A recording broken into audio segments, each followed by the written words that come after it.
할렐루야. 날씨가 점점 더워지는데 오늘 우리가 읽은 이 요한계시록 2장 10절 말씀은 여러분들이 너무나도 잘 알고 있는 말씀입니다. 내가 죽도록 충성하라. 그리하면 내가 생명의 관을 내게 주리라. 우리 성경은 지금은 생명의 관을 내게 주리라. 전에 개역 성경은 생명의 면류관을 내게 주리라. 그렇게 번역해서 여러분들이 많이 읽었고 들었고 또 암송도 하고 있는 말씀이라고 생각을 합니다. 이 말씀은 이 사도 요한을 통해서 우리 주님께서 이 소아시아 7교회 가운데 한 교회인 서머나 교회에 주셨던 말씀입니다. 그런데 이 말씀은 당시 서머나 교회에만 해당되어지는 말씀은 아니고 이 말씀은 오고 오는 모든 세대, 곧 오늘 저와 여러분들이 이 말씀을 읽으면서 이 말씀에 여러분들의 수여자가 되시기를 바랍니다. 우리가 아는 대로 이 서머나 교회는 굉장히 환난도 많았고 고난도 많았던 교회입니다. 그럼에도 불구하고 하나님 앞에 끝까지 충성했던 교회 가운데 하나가 바로 이 서머나 교회이기도 합니다. 서머나 교회에 그러면 대표적인 인물이 한 사람 있습니다. 초대교회 교부였던 폴리카비라고 하는 사람입니다. 이 폴리카비라고 하는 사람은 지금도 이 서머나 교회를, 서머나 기념교회를 방문하면 교회에 들어가서 오른쪽 벽 쪽에 이렇게 벽을 이만큼 파가지고 거기 이렇게 동상처럼 이렇게 세워놓은 그런 모습을 보게 되어지는데요.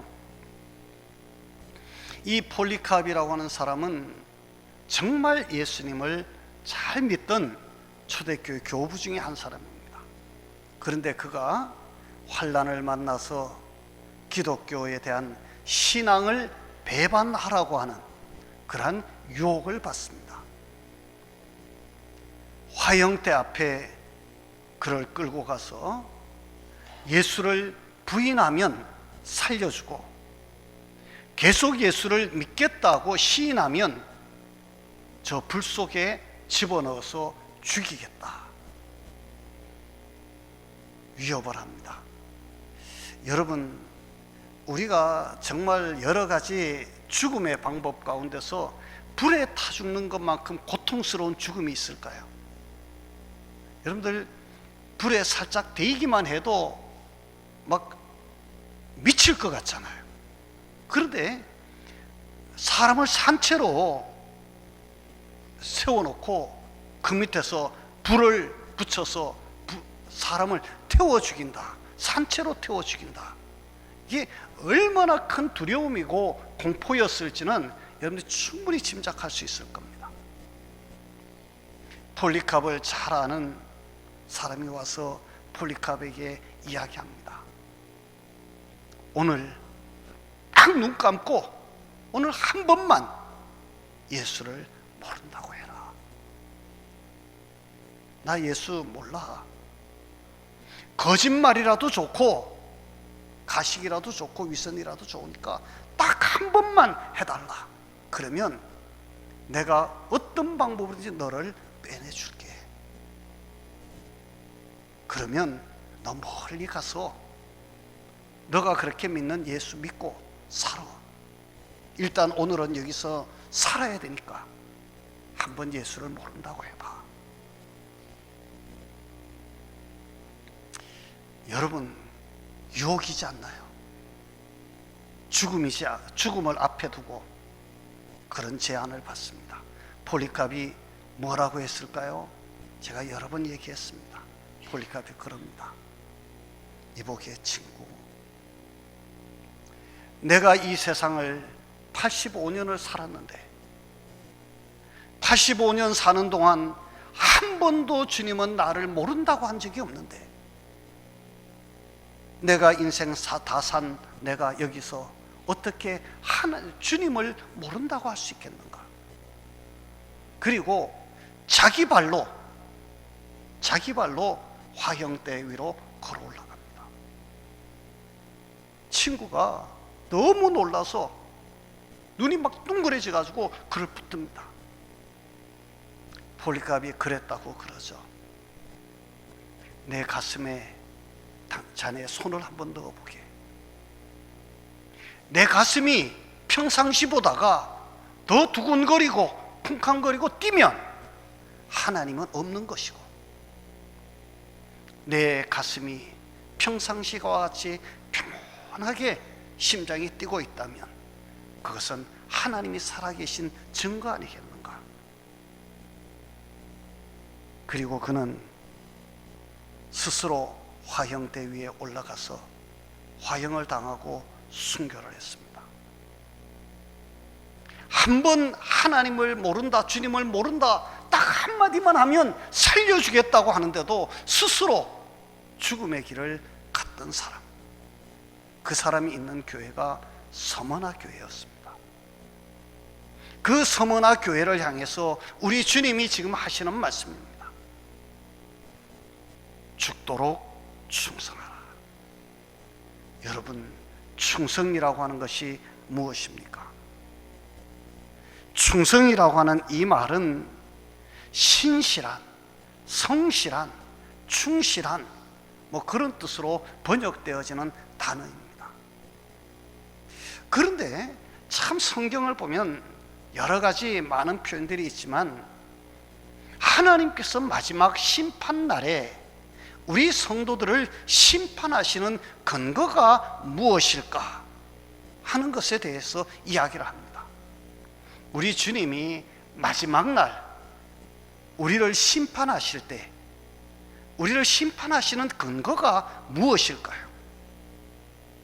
우리를 무엇을 보고 이 사람은 천국, 이 사람은 지옥으로 갈라내실까요? 여러분들이 그러면 목사님 그것도 몰라요? 믿음이잖아요. 예, 그렇습니다. 믿음이 우리를 천국과 지옥으로 가를 것입니다. 영원한 생명과 영원한 멸망으로 우리를 가를 것입니다. 그런데 문제는요, 믿음이라고 하는 것이 눈에 보이지 않는다는 것입니다. 믿음은 눈에 보이지 않아요. 자, 그래서 야고보 사도는 그렇게 이야기합니다. 믿음이라고 하는 것이 뭐냐? 너희는 눈에 보이지 않는 믿음을 이야기하지만 나는 눈에 보이는 믿음을 너에게 보여주겠다. 그러면서 그가 계속해서 믿음에 대한 이야기를 하면서 뭐라고 이야기하느냐면, 행위가 따르지 않는 믿음은 뭐다? 죽었다. 죽은 믿음이다. 행위가 따르지 않는 믿음은 죽은 믿음이다. 자, 그래서 이 믿음이라고 하는 것이 행위라고 하는 어떤 삶으로 나타나지는 것, 그것을 우리는 뭐라고 표현하느냐 하면 충성이라고 하는 단어로 표현을 하고 있는 거예요. 충성. 그래서 우리 성경 마태복음 25장에 보면 하나님께서 마지막 날 하나님의 사람들을 심판하시는 심판의 근거를 바로 이 충성이라고 하는 곳에다가 두고 있다라고 하는 것을 우리에게 보여주고 있는데요, 이렇게 주님이 말씀합니다. 착하고 충성된 종아, 내가 작은 일에 충성하였음에 내가 많은 것으로 내게 맡기리니 내 주인의 즐거움에 참여할지어다 하고, 마태복음 25장 21절 말씀입니다. 작은 일에 충성하였음에 내가 큰 일을 너에게 맡길 것이고 너는 주인의 즐거움에 참여하게 되어질 것이다.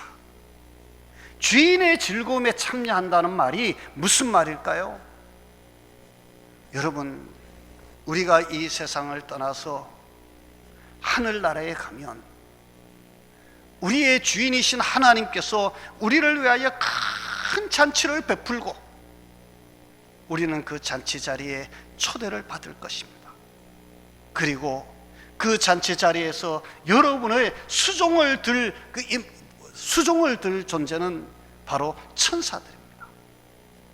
천사들이 옆에서 수종을 들고 여러분들은 주님과 함께 큰 잔치에, 그 즐거운 잔치에 참여하게 되어질 것인데, 그 잔치에 참여하게 되어지는 가장 중요한 근거는 작은 일에 충성한 자라고 하는 이 말을 성경은 합니다.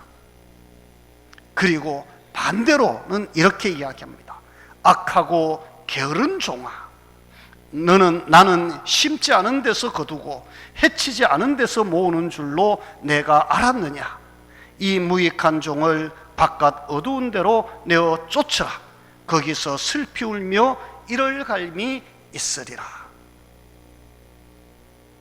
여러분, 악하고 게으른 종, 다른 말로 이제 그 앞에 있는 말씀과 비추어 이야기하면 충성되지 못한 종, 충성스럽게 일한 것이 아니라 그저 마지못해서 할 수 없어서 끌려가다시피 그렇게 따라간 그런 모습들을 악하고 게으른 종이라고 표현을 하고, 저들은 이를 갈며 슬피 우는 자리에 이르고 말 것이다, 성경은 이야기하고 있는 것이죠. 다시 말하면 우리 주님께서 마지막 날 심판하실 때 우리 사람들의 하나님에 대한 그 충성도를 보시고, 하나님께서는 주인의 즐거운 잔치에 참여할 수 있는 사람과 이를 갈며 슬피 울며 저 구석으로 떠밀려 내려갈 사람을 구분하시겠다라고 하는 이야기입니다. 자, 여러분, 그러면서 오늘 성경은 우리에게 이야기합니다. 충성하라. 명령입니다. 충성하는데 어느 정도로 충성하느냐? 성경은요, 어떻게 해요? 죽도록 충성하라는 것입니다. 죽도록 충성하라. 죽도록 충성하라고 하는 말이 무슨 말입니까? 할 수 있는 데까지만 하라는 얘기입니까? 아니죠. 죽도록 충성하라고 하는 말은 할 수 있는 데까지만 해라가 아닙니다. 죽을 힘을 다해서 하라는 것입니다. 죽을 힘을 다해서. 그러면 우리가 죽을 힘을 다해서 충성해야 될 충성의 대상은 과연 누구일까요? 물어볼 필요도 없죠. 누구겠습니까? 하나님이십니다. 여러분, 우리 하나님께 충성하시기 바랍니다. 우리 하나님께 충성하시기 바랍니다. 어느 정도로? 죽도록. 죽을 힘을 다해서 우리 하나님 앞에 충성하라는 것입니다. 그런데 여러분, 솔직히 말해서 우리 죽도록 충성합니까 지금?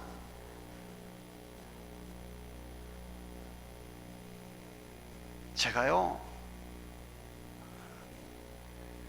월상 예배를, 우리 교회가 처음 월상 예배 드리고 그럴 때는 참 많은 성도들이 나왔었거든요. 그런데 언젠가부터 월상 예배가 새벽 기도회 보다가 딱 한 10명 정도가 더 나오고 끝이에요. 안 와요, 안 와. 아유, 목사님, 나 자야 돼요. 여러분, 한 달에 한 번 새벽 기도 나오는 것도 그렇게 힘이 드십니까? 7월 달에는 제가 한번 진짜로 두고 보겠습니다. 7월 달에는 여러분, 한 달에 한 번 정도는 새벽 기도 깨어서 나올 수 있잖아요. 그건 못해요. 뭐가 없어서 못하는 것입니까? 사실 여러분의 마음이 없어서 못하는 거예요. 마음이 없어서 못하는 것이지, 시간이 없어 못하는 것도 아니고, 건강이 없어 못하는 것도 아니고, 잠이 부족해서 못하는 것도 아니잖아요. 제가 야단치자고 하는 얘기가 아니고 여러분 꼭 야단치는 것 같은데요, 여러분들 우리가 정말 하나님 앞에 죽도록 충성한다라고 하는 말을 쉽게 하지만 가장 쉬운 것도 우리는 제대로 못하고 있다, 그런 아쉬움에서 한번 해보는 말입니다. 여러분, 우리 하나님께 충성해야 된다라고 하는 이 말은 제가 더 길게 설명하지 않겠습니다. 두 번째입니다. 우리가 하나님께만 충성하면 하나님은 우리를 충성된 일꾼이라고 그러실까요? 성경은 그렇게 말하지 않습니다. 성경은요, 자, 여러분, 우리가 늘 기억해야 되는 게 있어요. 우리는 하나님 앞에 충성한다라고 이야기해요. 그래요, 하나님 앞에 충성해야 돼요. 이 명제는 틀림없이 맞는 말이에요. 그런데 하나님이 눈에 보입니까? 하나님이 손에 잡힙니까? 여러분들이 하나님 앞에 도대체 어떻게 충성하겠다는 것입니까? 그냥 상상 속의 충성입니까? 우리 주님은 그렇게 이야기합니다. 내가 핏값으로 산 바로 내 이웃이 나와 같은 존재다. 예수님은요, 우리 성도들을 주님과 한 몸이라고 이야기하시는 거예요. 주님과 한 몸이다. 그래서 내 이웃을 사랑하라고 하는 이 말씀이 온 율법과 선지자의 강령을 다 한마디로 요약한 말씀이라고 성경은 이야기합니다. 바로 여러분 곁에 있는 여러분의 이웃, 여러분의 형제, 우리 성도들을 사랑하는 것, 그것이 바로 뭐라고요? 그것이 바로 주님을 사랑하는 것이고, 여러분 곁에, 지금 여러분 옆에 앉아있는 사람들에게 충성하는 것이, 그것이 결국은 하나님께 충성하는 것이다. 성경은 우리에게 그렇게 가르치고 있는 것이죠.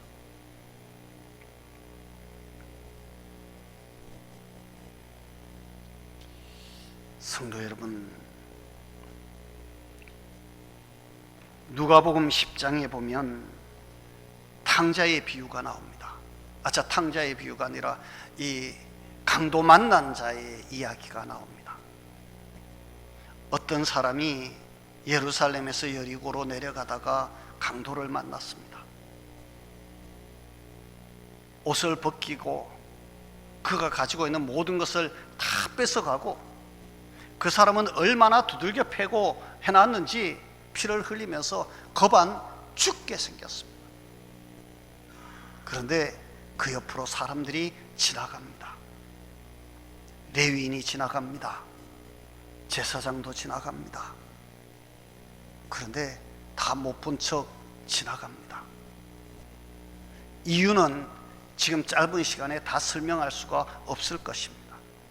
그런데 이스라엘 사람들이 사람 취급도 하지 않던 사마리아인 하나가 그것을 지나가다가 보았습니다.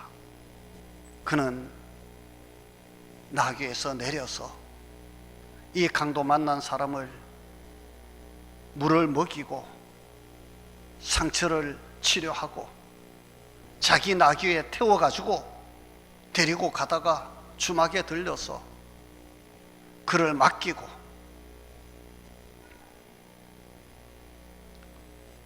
내가 다시 올 때 부비가 더 들면 드릴 테니 이 사람을 잘 좀 치료해 주라고 이야기합니다.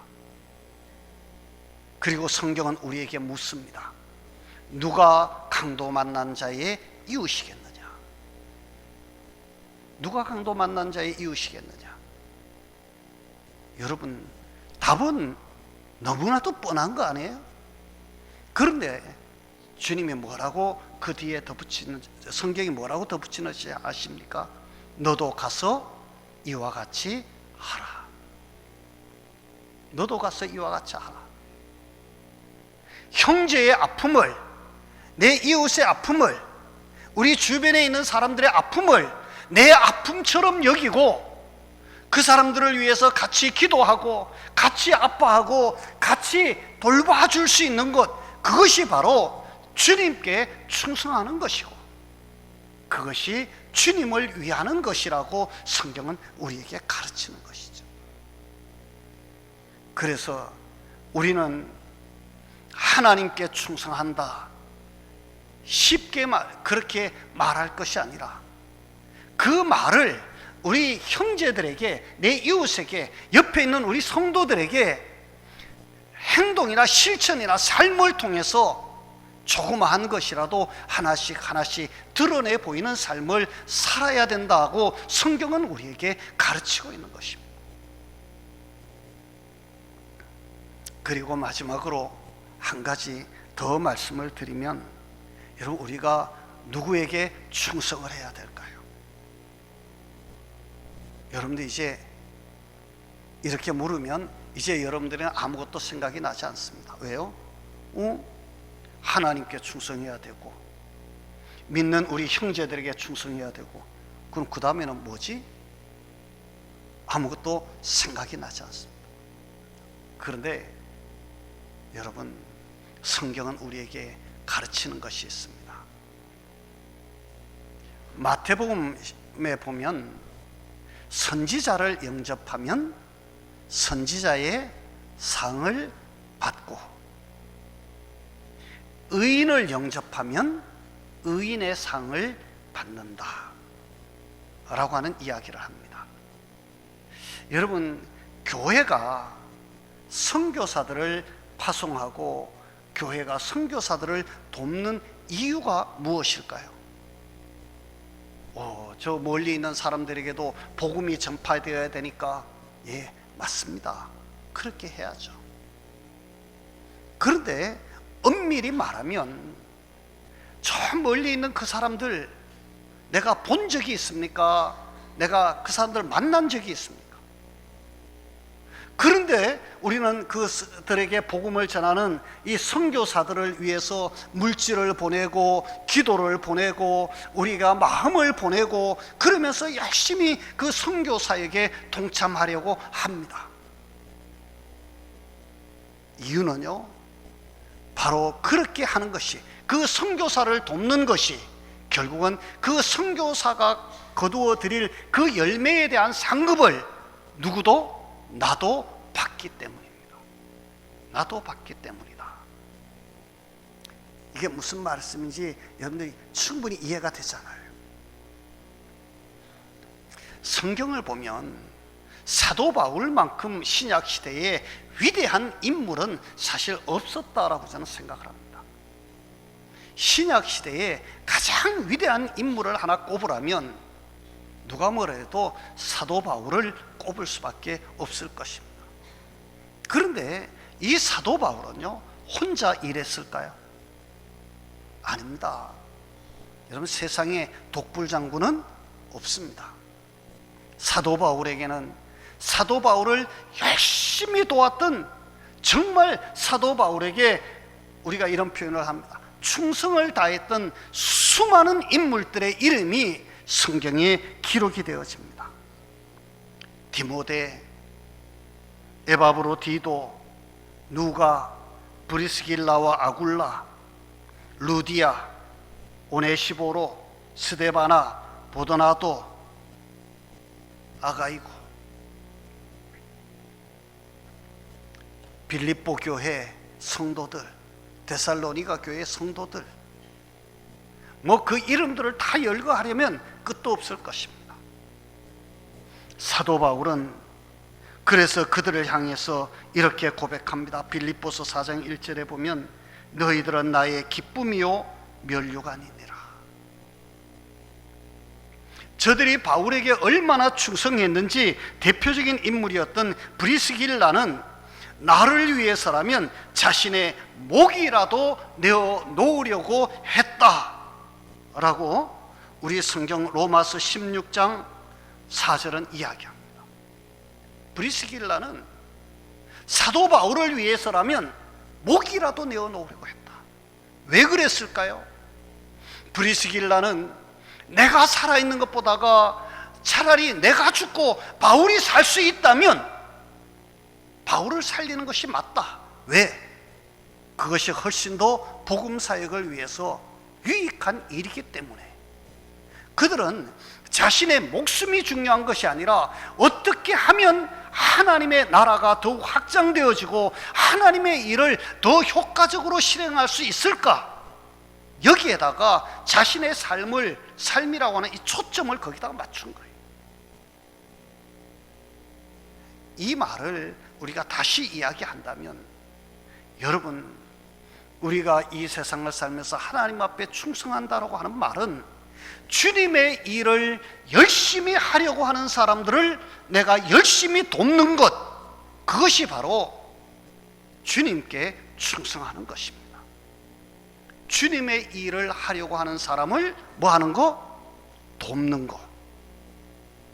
주님의 일을 하려고 하는 사람을 해방하거나 주님의 일을 하려고 하는 사람들을 가로막거나 주님의 일을 하려고 하는 사람들을 무시하거나 주님의 일을 하려고 하는 사람들을 영접하지 아니하면 하나님께서 그가 어떤 일을 한다고 할지라도 그를 충성된 종이라고 여기지는 않을 것이다. 그래서 예수님은 그럽니다. 제자들을 각지에 파송을 하면서 너희들을 영접하지 아니하는 마을이나 고을이나 촌이 있거든 그곳에서 나올 때에 신발의 먼지를 털어버려라. 그러면 그들이 피할 환난을 면치 못할 것이다. 주님이 하신 말씀이에요. 그래서 성경은 우리에게 말합니다. 선지자를 영접하면 선지자의 상을 받고 의인을 영접하면 의인의 상을 받는 것이다. 더 직설적으로 이야기하면 하나님의 교회에서 하나님의 일을 하는 주의 종을 열심히 돕는 것, 그것이 바로 하나님께 충성하는 길이라고 성경은 우리에게 가르치고 있는 것이죠. 저와 여러분, 오늘 우리가 이 말씀을 잘 기억할 수 있기를 바랍니다. 너무 무겁게 듣지 말고 정말 우리의 주님께서 이 서문학교에 주셨던 이 말씀, 그리고 오늘 우리에게 주시는 말씀, 너희가 죽도록 충성해라. 그러면 내가 생명의 관을 너에게 씌워주겠다. 죽도록 충성하되 주님께 죽도록 충성하고 주님께서 피로 값주고 산 우리 교회와 성도들을 중심으로 사랑하고 그리고 주의 종을 위해서 같이 기도하고 같이 돕고 충성하고 그러면서 하나님의 나라를 이루어 가는데 여러분들이 힘을 다하면 하나님께서는 결단코 그 상을 잃지 아니하도록 하나님이 지켜주시고 은혜를 베풀어 주시고 복을 주시겠다라고 하는 이 약속, 여러분들이 마음에 받고 새길 수 있기를 주의 이름으로 축원합니다. 우리 기도하겠습니다.